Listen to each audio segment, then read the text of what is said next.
हम अपन चैनल मधुर मिथिला में अहाँ सब गोटे के स्वागत करै छी और आइ एकटा सोहर सुनाबै छी। गीत नीक लागा तऽ चैनल के लाइक शेयर सब्सक्राइब कऽ देबै। जुग जुग जिये सुललने माँ भवने माँ के भाग जागल हो। ललना लाल होई है कुलेबा के दीपक मने माँ में आस लागल हो। जुग जुग जिया सुललने माँ भवने माँ के भाग जागल हो। ललना लाल होई है कुलेबा के दीपक मने माँ में आस लागल हो। आजू के दिने माँ सुहावने रतिया लुभावने हो। आजू के दिने माँ सुहावने रतिया लुभावने हो।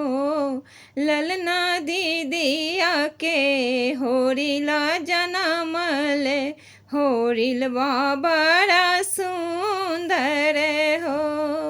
ललना दीदिया के होरिला जनमल होरिलवा बड़ा सुंदर हो। न किया तो है जैसे बाबूजी के आँखियाँ है माँ के हो। न किया तो है जैसे बाबूजी के आँखियाँ है माँ के हो। ललना मुँह बचन बसुरुज बात सगरो इजोर भेल हो। ललना मुँह बहचन बसुरुज बात सगरो इजोर भेल हो। सासु सोहागिन बड़े भागिने आने धन लुटावेली हो। सासु सोहागिन बड़े भागिने आने धन लुटावेली हो। ललना दुआरा पे बाजेला बधैया आंगन माँ उठे सोहरे हो। ललना दुआरा पे बाजेला बधैया आंगन माँ उठे सोहरे हो। नाची नाची गावेली बहिनिया ललन के खेलावेली हो। नाची नाची गावेली बहनिया ललन के खेलावेली हो।